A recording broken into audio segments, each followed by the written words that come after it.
Hello दोस्तों, स्वागत है आप सबको हमारे चैनल बैंकर्स बुक में। आज हम आपको बताएंगे बैंक रिकन्सिलिएशन स्टेटमेंट के बारे में। किसी भी बैंकिंग या अकाउंटिंग प्रोफेशनल के लिए ये जानना बहुत जरूरी है, तो वीडियो को एंड तक जरूर देखिए और इसे अच्छी तरह से समझिए। तो क्या होता है ये reconciliation? It is a statement that compares the cash balance of company's balance sheet to the corresponding amount in its bank account।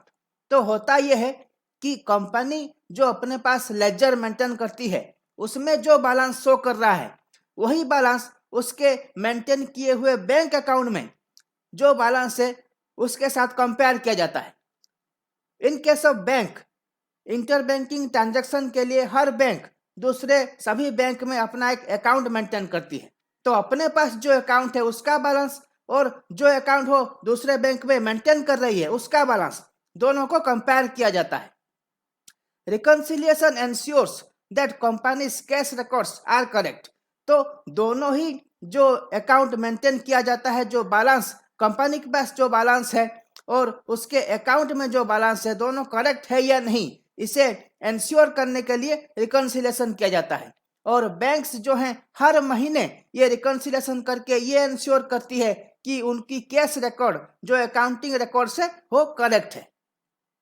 It also helps in detecting fraud, cash manipulation, any type of errors और miss reporting.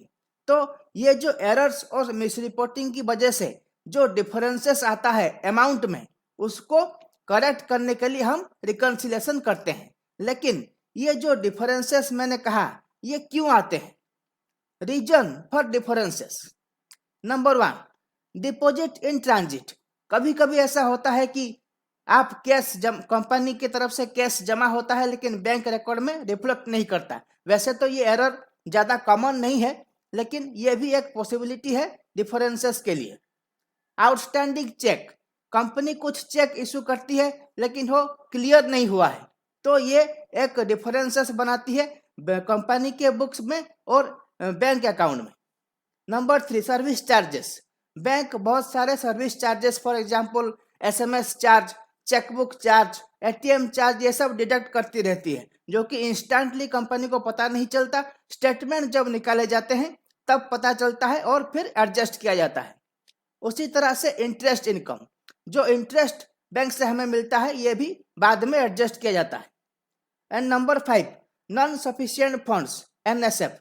देखिए ये एक नया term है। इसका मतलब है कि अगर आप किसी को चेक इशू करते हैं और जितने अमाउंट का चेक आपने इशू किया है आपके अकाउंट में उतना पैसा नहीं है, तो बैंक क्या करेगी, उसको नॉन सफिशिएंट फंड के हिसाब से आपसे और आपने जिसको चेक इशू किया है उससे दोनों के अकाउंट से एक चार्ज डिडक्ट कर लेती है। इसको एनएसएफ फी कहा जाता है। तो ऐसा अगर कुछ बैंक डिडक्ट कर लेता है तो उसे बाद में हम रिकन्सिलिएशन करके एडजस्ट करते हैं। तो अब हम देखेंगे रिकन्सिलिएशन प्रोसीजर, कैसे हम रिकन्सिलिएशन करेंगे। फर्स्ट हम बैंक के साइड में देखेंगे, compare company's list of issued cheques and deduct any outstanding cheque. तो कंपनी ने जितने चेक इशू किया है हम एक के बाद एक उसको कंपेयर करेंगे, और अगर कुछ आउटस्टैंडिंग चेक है जो अब तक क्लियर नहीं हुआ है तो उसका अमाउंट जो है हम डिडक्ट कर लेंगे। Add back any deposits in transit. कोई डिपॉजिट किया हुआ है अगर बैंक स्टेटमेंट में रिफ्लेक्ट नहीं कर रहा है तो उसको हम ऐड करेंगे, और इसके बाद जो बैलेंस आएगा उसको हम कहेंगे एडजस्टेड बैंक बैलेंस। अब देखेंगे कंपनी के लेजर के हिसाब से, add any interest earn and receivable amount. Bank से जो इंटरेस्ट मिलता है उसको हम कंपनी के बुक में ऐड करेंगे, और अगर कोई पेमेंट मिलने वाला है तो उसको भी हम ऐड कर लेंगे। Deduct service charges and cheque for non sufficient fund. कोई सर्विस चार्ज अगर डिडक्ट हुआ है तो उसको कंपनी के बुक से भी हम डिडक्ट कर लेंगे, और एनएसएफ फीस अगर कुछ है तो उसको भी हम डिडक्ट करेंगे, और उसके बाद जो बैलेंस निकलेगा उसे कहा जाता है एडजस्टेड कंपनीज बुक बैलेंस। दूसरा वाला था जो एडजस्टेड बैंक बैलेंस, यह है adjusted book balance.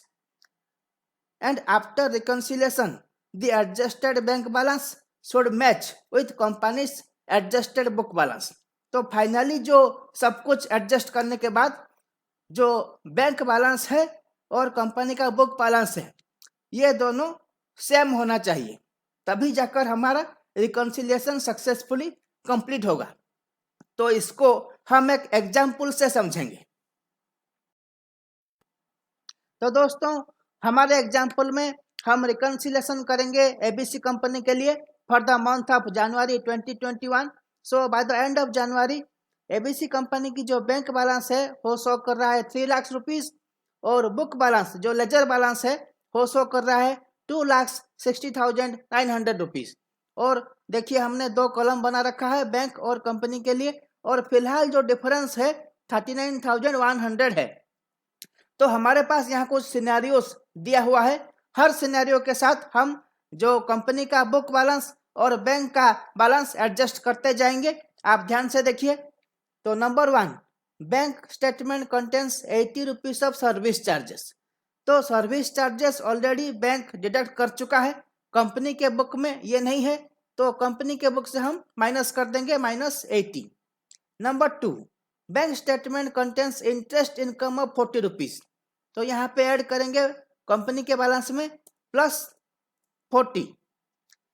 Number 3, ABC company issue cheque of 49,000 is not cleared by bank. तो ये जब क्लियर हो जाएगा तो बैंक से ये बैलेंस डिडक्ट हो जाएगा, तो हम यहाँ पे बैंक से -49,000 कर देंगे। Number 4, ABC company deposited 22,000 not appeared in bank balance. तो यहाँ पे करेक्शन होने के बाद 22,000 बैंक बैलेंस में हम ऐड कर देंगे। आप डिफरेंस पे नजर डालते जाइए, रिड्यूस होते जा रहा है।